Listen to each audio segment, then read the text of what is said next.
Hey you guys, it's Kyle from Markham Reptiles, and today we're going to go over the top 5 worst pieces of snake breeding advice. So we've done the best snake keeping advice, the worst snake keeping advice, and the best snake breeding advice. I'll link all those videos in the description below, but today it's time to talk about the worst snake breeding advice. You guys chose this list on Instagram, you voted with your comments and with your likes. We asked you this question right here, and you did not disappoint. You guys came up with a great list. Let's go ahead and see what you chose. We'll hop right in with number 5. For number 5, we have overfeeding your animals. Now this is a beautiful little northern white-lipped python female that we produced this year. She's absolutely gorgeous. She has not had her first shed yet and therefore has never eaten. But feeding can be a complicated thing when breeding snakes. The way that you would feed a pet is not the way that you would feed a breeder, and the way that a lot of people feed their breeders does not help them produce animals.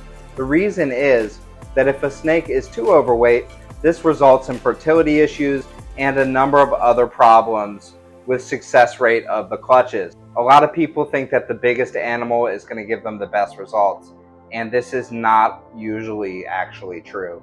So especially with other species like northern white-lipped pythons, for example, stuff that's not ball pythons, it's going to give you a lot more problems if you really overfeed your animals.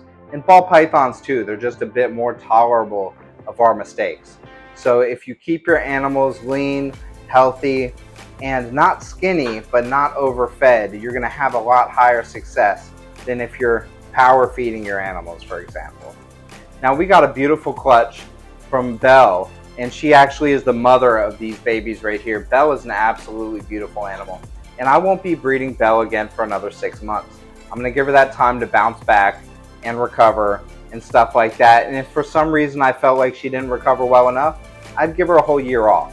And that brings us to our next point right here, and that is breeding too early or too often.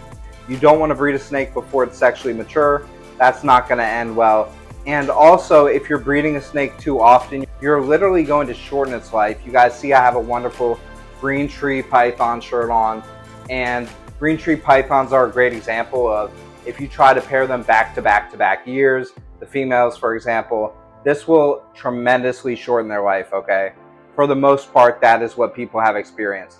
And these snakes give a lot of effort to have babies. Some snakes handle it better than others, and it really does take a lot for a python especially to lay eggs, but for a boa to give live birth as well. Really all the snakes put a tremendous amount of effort into breeding. And there are some hardy snakes that can go back to back to back years, but really all snakes, if you continue to breed them over and over and over again with no break whatsoever at any point in time, it does have an effect on them, unfortunately. And that is why this is on our list. That'll bring us to number 3. And the number 3 worst piece of snake breeding advice is they sell themselves. Now that is absolutely not true. There's definitely such a thing as producing more animals than you can sell, especially if you're brand new and you haven't tried to do any marketing, for example. That could be a major issue, you guys. So marketing your snakes is definitely something you need to do. You could have the coolest snakes in the world, and if you haven't marketed and you haven't built those relationships and that network to sell them, no one's ever going to know, and you will not be able to sell those snakes. So they will just become another animal that you have to feed and take care of. That definitely is a lot of people's problem. I would suggest that before you even start breeding, you should already have at least an Instagram and market yourself. That is what I personally did. I had an Instagram, I built a YouTube, and I started documenting my steps along the journey. Before I ever even had my first clutch, I was already on YouTube, on Instagram, getting active. And by the time I had snakes ready to go, people were ready to buy them. You see this beautiful northern white-lip that I've been holding this whole video. She's absolutely amazing. And this is my first season ever producing animals. I produced northern white-lips in my first season ever producing snakes. And that might sound like it was just luck, but I did tons of research. I could tell you exactly how I did it, what steps I took, and what I did to get to this point. Not only that, but the parents of this snake right here, I had and I prepped them for over 1.5 years. Okay, before I even bred them, they were being prepped to bred, temperature cycled, food cycled, stuff like that for 1.5 years before I ever paired them up and bred them. So they were well adjusted to the environment here and stuff like that. And that leads us to number 2. which is just do it with no preparation. Okay, that's horrible advice. You don't want to just do this with no preparation. In fact, you should do as much research and preparation as you can before breeding snakes, okay? Because you can run into a lot of problems if you do not. And at the very least, you could not have success. And you want to have success. You want to have these victories and be happy that you're doing this and have a positive experience so that you want to continue, you guys. And the more research you do, the more likely you are to have that positive experience. Now, you shouldn't have a negative experience and just quit. You do have to have some determination and some willpower and stuff like that to be successful as well. But having a positive experience will definitely make you feel better about what you're doing and make you want to continue in the future. And that brings us to number one, you guys. And the number one worst piece of snake breeding advice is anything to do with making money. First of all, it's not impossible that you can make money doing this, okay? You definitely can make money breeding snakes and stuff like that. But you don't want to base your decision solely upon money. This needs to be something that you love doing. Otherwise, you're going to burn out and fail miserably. So the first and most important thing about breeding snakes is you need to do it for the love of the animals, for the love of what you're doing, and not for money. Anyone that sells you a snake based on how much return it's going to give you does not have your best interest at heart. They're just trying to make money off of you. You need to have people around you that really love the animals and that their first and last interest in this is the animals.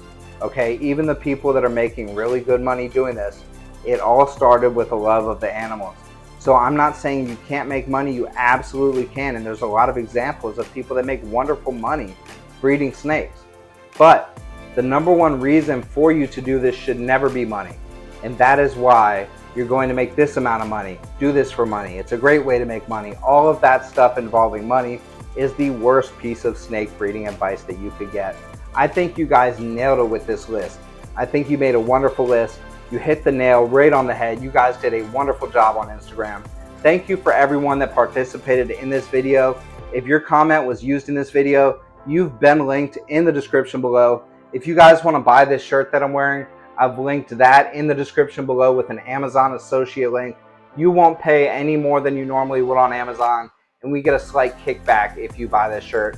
So only if you want it, go buy it. The link's in the description below. It helps support our channel and you don't pay any extra. Check us out on Instagram if you want to be part of our next session of voting for our next top 5 list. Our Instagram is at Markham Reptiles. Definitely check us out and support us on Patreon. The number one way to support us is through Patreon. Plus you get special perks like behind the scenes videos, feeding of tarantulas, of big snakes, and stuff like that that's really cool. And the first shot at animals that we're about to make available. You get all of those perks in our Patreon, and it just helps support this channel. So that link is in the description below as well. And I hope you guys are having a wonderful day. From this beautiful baby northern white-lipped python and myself, you guys take care and keep on spreading the love of reptiles.